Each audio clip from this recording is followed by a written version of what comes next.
Eine Idee, Sehnsuchtssorte, 10.000 Kilometer und ein Wohnmobil. Willkommen zur Mission Nordkap. Nach dem Besuch des Nordland-Nationalparks im letzten Video traten wir die Reise zur Atlantikstraße an. Zunächst galt es jedoch, die Distanz von knapp 800 Kilometern zu überwinden.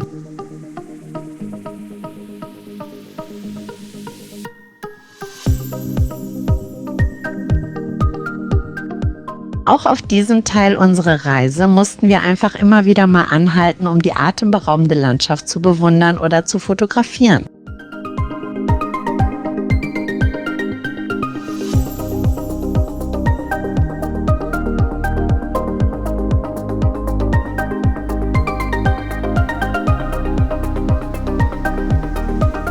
Wir wollten die Atlantikstraße im Sonnenaufgang überqueren und erreichten unseren Ausgangspunkt für den nächsten Tag in der Nacht.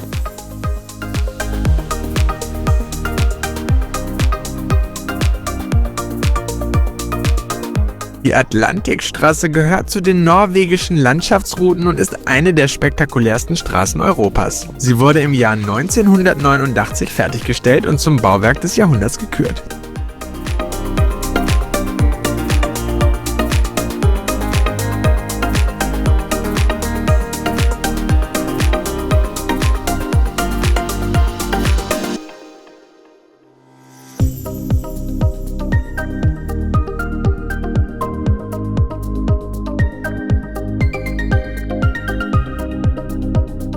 Über 8 Brücken und fast 9 Kilometern schlängelt sich die Atlantikstraße zwischen Inseln, Holmen und Schären.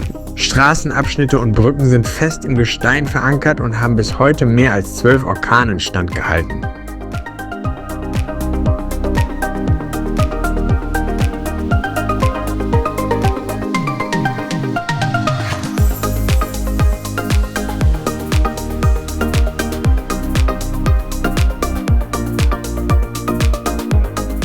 Der Ausblick von der Straße und den Aussichtspunkten entlang der Straße mit glitzernder Sonne und tosenden Wellen ist unbeschreiblich.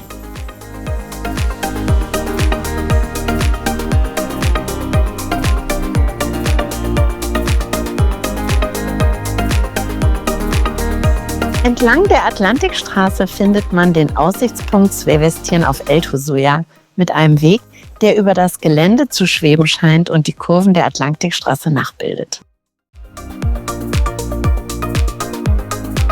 Von hier hat man fantastische Ausblicke auf den offenen Ozean und die höchste und spektakulärste Brücke der Atlantikstraße, die Storseisundet-Brücke.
Nach der Überquerung der Atlantikstraße führte uns unser weiterer Weg nach Jenstadt zum Omotan-Gebiet. Im Talgrund treffen 4 tiefe Schluchten, 3 davon mit wild schäumenden Gebirgsbächen aufeinander, die sich jeweils mit einem Wasserfall in den Talgrund ergießen.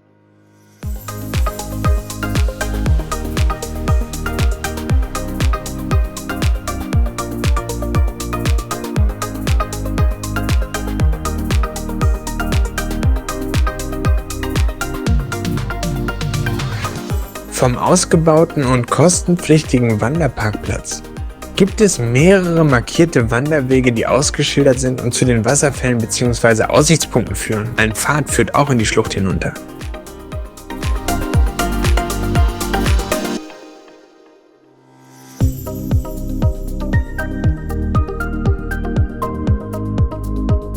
Die Wege können aber auch recht herausfordernd sein, auch ohne den Abstieg ins Tal oder jeden der Wasserfälle zu besuchen.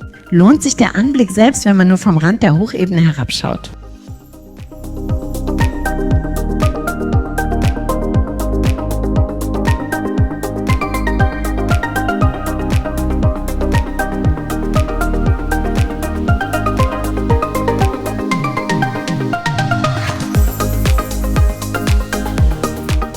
Wir verzichteten auf eine der weiteren Wanderungen und nahmen den kurzen Rundweg mit Talblick und Blick auf 2 der 3 Wasserfälle, damit unsere Wanderung zu einem schönen Spaziergang wurde, trotz des nicht ganz optimalen Wetters.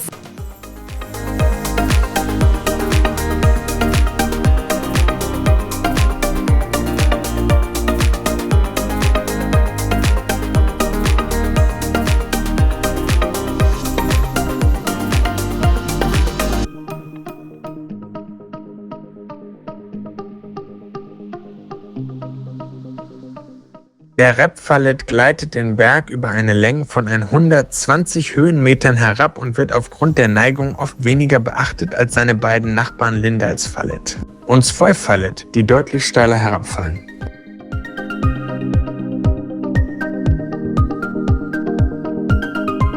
Der Svoyfallet wird mit seinen 313 Meter Höhe als einer der 100 schönsten Wasserfälle der Welt eingestuft.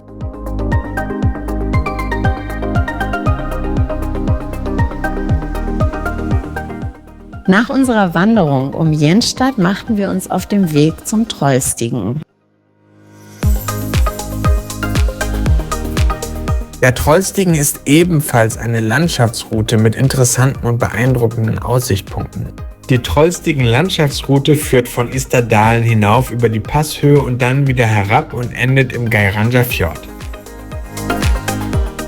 Leider war der Trollstigen jedoch seit 2024 wegen Steinschlaggefahr gesperrt, bis entsprechende Sicherungsmaßnahmen umgesetzt werden können. Die Wiedereröffnung ist für Juli 2025 geplant. Wir planten einen Blick vom unteren Aussichtspunkt auf die 11 engen Haarnadelkurven, die eine beeindruckende Höhendifferenz von etwa 800 Metern auf 7000 Metern Länge überwinden, um danach den oberen Aussichtspunkt des Trollstigens von der anderen Seite anzufahren.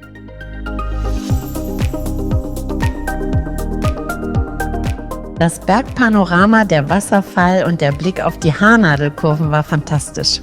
Nach einem Fotostopp am unteren Aussichtspunkt und dem Ablauf des Wasserfalls starteten wir die Umfahrung.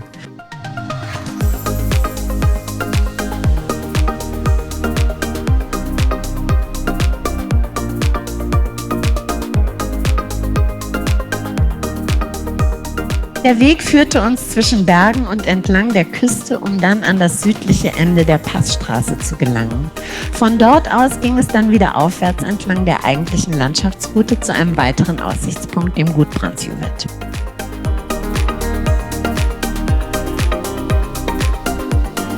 Gut Brandjuvet ist eine 5 Meter breite und 20 bis 25 Meter tiefe Schlucht, die der Fluss Valdöla gegraben hat und liegt direkt an der Reichsstraße 63, also der Landschaftsroute Trollstigen-Geiranger.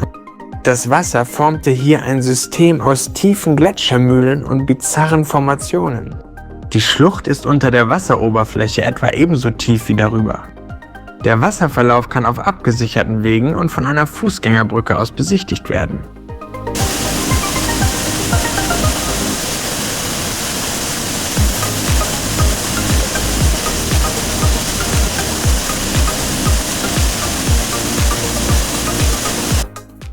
Einer Sage nach soll hier ein Mann namens Gudbrand mit einer geraubten Frau seinen Verfolgern durch einen Sprung über die schmalste Stelle der Schlucht entkommen sein.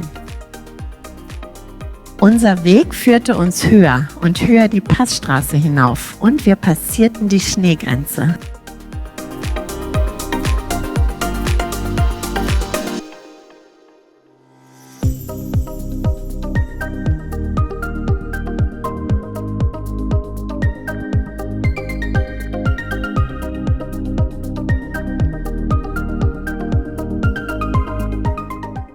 Leider endete hier unsere Anfahrt dann abrupt, da die Straße wenige Kilometer vor dem oberen trollstigen Aussichtspunkt wegen des Schneefalles und des Eises auf der Straße gesperrt wurde.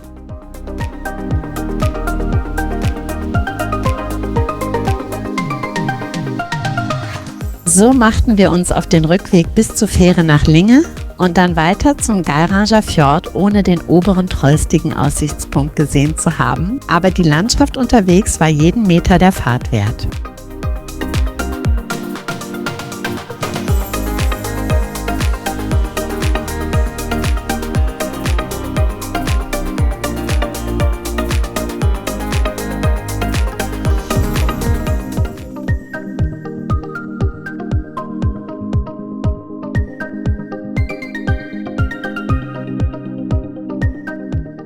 Am nächsten Tag starteten wir mit unserer Tour durch den Geiranger Fjord. Den ersten Stopp legten wir auf einem Parkplatz oberhalb eines Seitentals des Fjordes ein, an dem sich der Korsmyrer Aussichtspunkt direkt an der alten Verbindungsstraße befindet. Die Fjordlandschaft ist seit 2005 verdient Weltkulturerbe.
Vom Korsmyrer Aussichtspunkt aus ging es dann weiter hinunter in den Geiranger Fjord.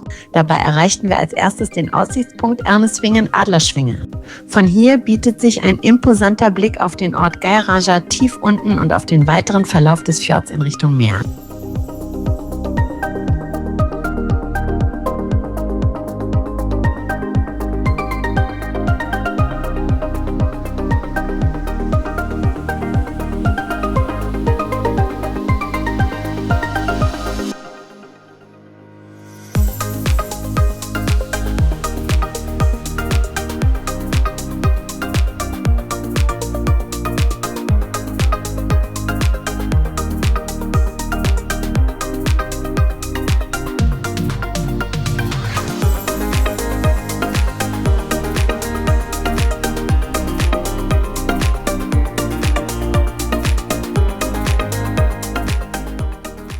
Weiter ging es hinunter in den Fjord und durch den kleinen Ort, in dem selbst in der Nebensaison einiges los war, um die andere Bergseite hinaufzufahren zum Fleidalsjuvit-Aussichtspunkt.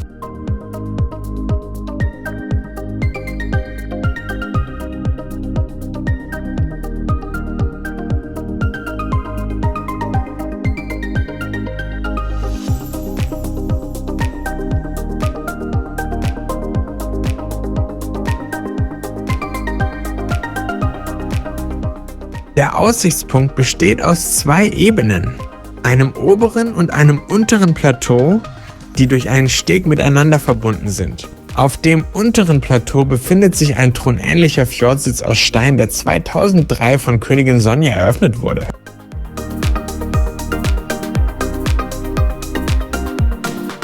Sowohl der Blick in den Fjord als auch der Blick in die Schlucht sind beeindruckend. Nach etwas Verweilen ging es weiter die Passstraße hinauf.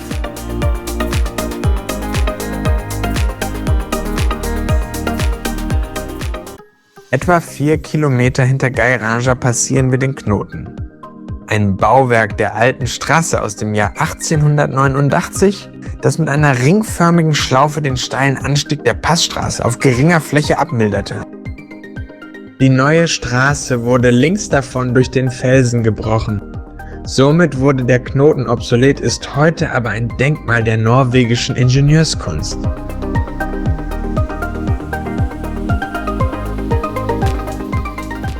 Nach einigen weiteren Kilometern passierten wir die Einfahrt zur Mautstraße zum Dalsnibber Aussichtspunkt. Der Aussichtspunkt liegt auf dem Berg Dalsnibber und soll mit einer Höhe von 1500 Metern und einem Skywalk einen spektakulären Ausblick auf den Fjord und die Umgebung bieten. Über eine Mautstraße mit 11 Serpentinen ist der Dalsnibber Aussichtspunkt mit dem Auto erreichbar. Leider war die Mautstraße aufgrund der Wetterbedingungen gesperrt und so mussten wir uns mit dem Blick auf den Djupvanetsee und den Talverlauf begnügen. Aber auch dies war fantastisch.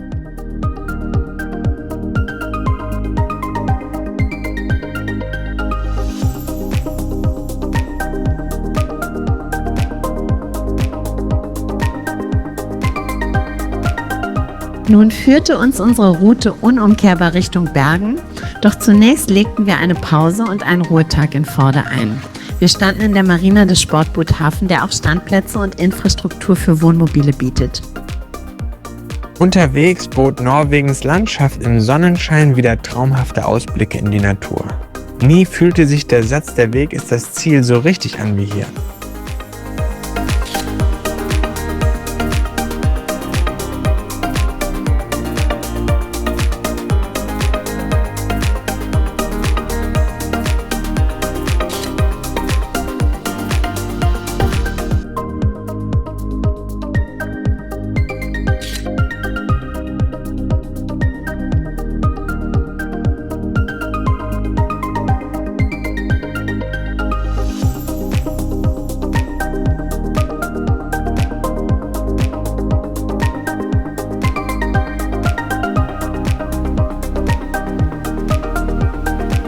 Nach unserer Pause ging es weiter mit dem Ziel Färkei in Bergen. Unterwegs legten wir noch einen Stopp in einem kleinen Waldgebiet ein und machten dort eine kurze Wanderung zwischen Wasserläufen, Moos und Bäumen, bevor es dann nach Bergen ging.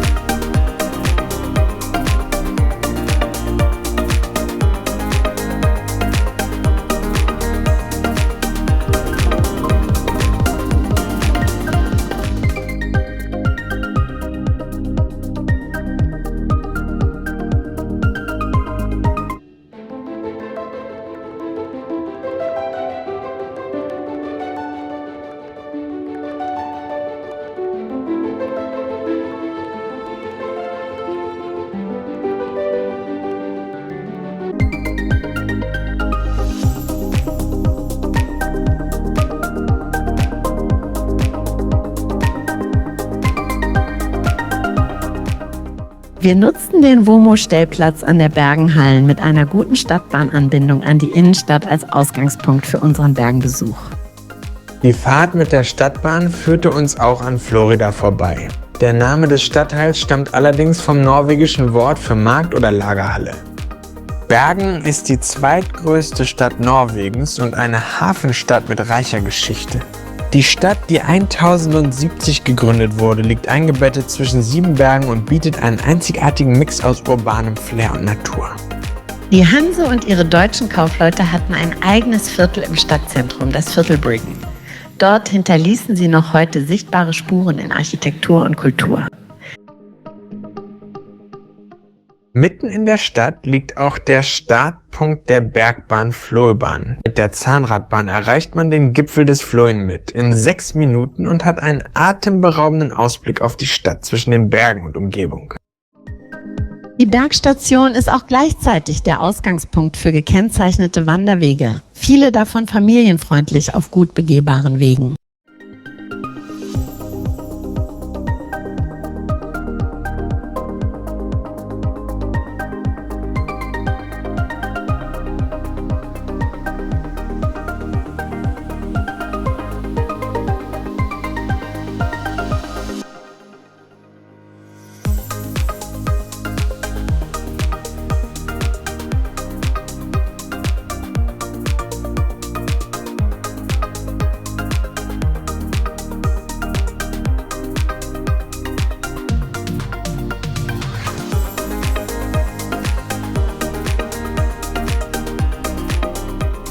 Am nächsten Tag ging es dann auf die Fähre nach Hirtals. Die Überfahrt dauert etwa 18 Stunden, beginnt gegen Mittag ab Bergen und endet mit der Ankunft in Hirtals am nächsten Morgen. Zum Ende unserer Reise genossen wir das Essen im Restaurant der Fähre, das wirklich sehr gut war.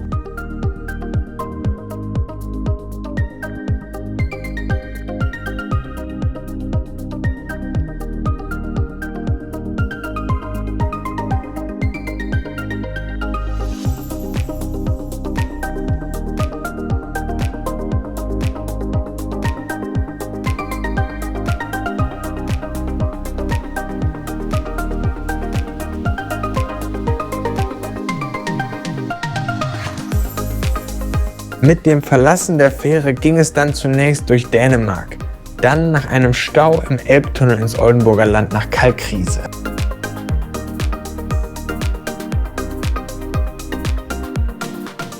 Der letzte Programmpunkt unserer Nordkap-Reise war das Varusch-Schlachtmuseum in Kalkriese. Lange konnte man den Ort der Schlacht, in der die Römer versuchten, den freien Teil von Germanien zu erobern, nicht zuordnen. Erst seit 1990 verdichteten sich Hinweise und Funde, wo das Kampfgeschehen stattfand. Damit sind die Forschungen vor Ort noch nicht abgeschlossen und noch immer werden neue Erkenntnisse gewonnen und neue Funde im Gelände gemacht. Rekonstruierte Wallanlagen und markierte Fundstellen im Außenbereich ermöglichen auch anhand von Bodenplatten mit Texten der Zeit und Erklärungen die Ereignisse der Schlacht nachzuvollziehen. Mit der Rückfahrt nach München endete dann unsere Reise. Einen besonderen Dank an alle, die uns auf allen Teilen unserer Reise begleitet haben. Über ein Like würden wir uns freuen, aber auch über Kommentare oder Fragen. Vielleicht sehen wir uns bei einer nächsten Reise wieder. Unsere Planungen laufen schon. Fähre ist schon gebucht und Ende des Jahres würden wir uns über eine virtuelle Reisebegleitung nach Island freuen. Falls Interesse an Burgruinen, Lost Places und Wanderungen besteht, lohnt sich bis dahin vielleicht ein Besuch auf unserem Kanal. Bis bald.